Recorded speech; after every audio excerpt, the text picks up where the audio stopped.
Hello, ladies and gentlemen. On this edition of Real Talk with B, we will discuss the World Series recap. We will discuss the NCAA's decision to follow California's decision and have athletes being paid by endorsements or what have you. And we will discuss Steph Curry's um, news that he's out for a amount of time with a broken hand. Now, the World Series. What a series. First time in history, 7-game series, every team wins the game on the road. What a performance by Steven Strasburg, the World Series MVP. What a performance by Anthony Rendon. During the seventh inning on, he had a lot of stats, homers, doubles, what have you. And Juan Soto, 21-year-old newly guy, Dominican, coming through the way he can. And both Rendon and Soto gave praise to the Lord, which was really good to see. As you can tell with Rendon, he's really calm at the plate, very no nonsense. Got involved with celebration, stuff like that.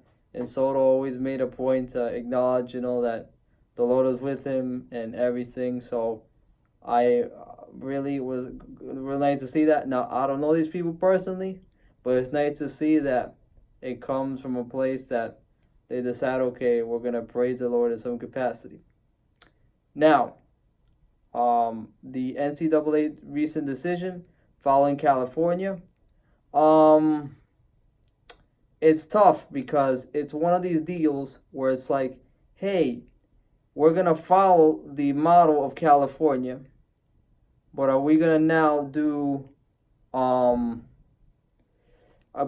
now but now we're gonna follow the model of California after we having stayed on principle. Now, in terms of what I feel about this, it's in general, it's you take a look at it and you say, all of a sudden on principle, okay, they're not the colleges. It can't pay athletes; they're not gonna pay them, but they can profit from endorsements because they're doing the TV money. So they have their in, one foot out. I've talked about not serving two masters or what have you, but I just think in this particular case, and I read a column on read a couple columns related to this on CBS Sports and USA Today, different views. Jay Billis has some views on USA Today talking about how this is a monopoly, this is a sham, that they're this whatever because he's a part-time lawyer, he's an analyst. I mean, it's a give and take situation, but you go to school to learn, and then you do all the other stuff towards the end. You know, towards when you got a degree, you got going on, then you benefit from stuff. You don't want to do these things, during your college career. It's kind of something where I know they're making money during the games, and I know they're staying for 1 year. A lot of these basketball players, but let's keep the student athlete, and if they don't want to go to college, I mean, they can go overseas. I personally don't like it, the way the system is, because I prefer them to stay in college, get acclimated, because even though they have the physical talent, it's hard for them to um get involved and get in tune and get with the program when they're not together. It's hard for them not to get in the program where they're not in tune and they're not flowing together. And they're not focused on when they don't have all the fundamentals in order. That's what I mean. So it's just tough. So they have to make an assessment on that point of view. So that's where it becomes difficult to have this dichotomy, to have this situation where you want them to be student athletes, but they want to play a sport. So they have to make it what they have to make it. So it's very tough. So from that point of view, they have to go from that perspective. They have to go from that. They have to go from that viewpoint. So I rather them stay in school for 3 to 4 years, get their fundamentals over, get some life skills, to just going and getting money. You can have all the money in the world, but if you don't have structure, you don't have principles, you don't have the right heart, the right mindset, your heart in the right place, money's not gonna have any value. So that's kind of the overall point. Where is your fundamentals? Where is your base? Where's your overall principles in this? And even though Jay Billis is for the athletes getting paid and stuff like that because of the way that things are structured, it's obvious. But the reality is, college is college. Professionals are professionals. So the professionals, just stay with the professionals. If the kids don't want to go to college, go overseas. But don't go to college just to tell the NBA I went to college for the sake of going to college when you're not really interested in academics. Because somebody who's really wants to learn, really wants to amplify themselves, they want to go to college. So let's keep it there. Let's keep it there and don't go any further.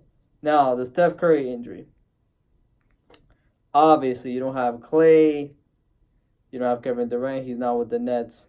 Going to be out for 70 games. The book of Corinthians 2, chapter 4, verse 8, talks about we are hardened on every side, but we are not crushed, perplexed, or not in despair. And then verse 9 talks about we are persecuted, but not abandoned, struck down, or destroyed. In other words, verse 2 chapter 4 verse 8, we are hard on every side, but doesn't matter where it comes from, you have to make do what you have to make do.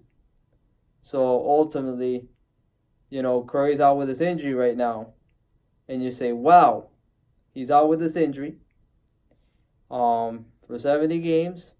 It's a man of faith. The team might not make the playoffs, what have you, but, Draymond Green said in the past, the 2 Corinthians chapter 4, 2 Corinthians chapter 4 verse 8 says, we are hard pressed, we are hard pressed on every side. That's the beginning verse. So ultimately, that is something that you look at it. Right now, everything's condensed.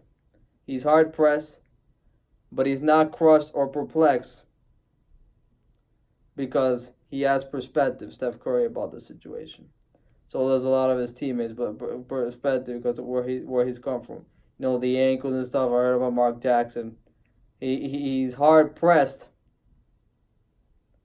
but it's something that he doesn't feel crushed about it. He's not perplexed, and he's not he's not in despair because he's like, I'm gonna get back. I'm gonna do what I have to do, and etc. etc. So we have to make it do with that as we go along, and then obviously he doesn't feel persecuted or abandoned or struck down, and he's not gonna be destroyed over this because it's a moment in time. He'll get rehabilitated. He has his family, has his kids, and he's played a lot of basketball over the years, and he's won his championships, and he has his opportunities. But now, he has to sit back now, take a breather, do what he has to do, and the team's now going to struggle because they're relatively young as it is, so they're going through transition. He helped them build a new stadium, along with the whole team, then Durant, all this and stuff, but Steph Curry injury, 70 games, is much more than just basketball. For him, he's got a family uphold, so his dad was an NBA player, Del Curry. His mom's very supportive, so he's got a good family base. So when it comes to this, they're not gonna have an issue in terms of how they're gonna structure this because even if he'll miss 3 months. And I got 70 games. I don't know. I got 70 games. He's gonna miss 3 months.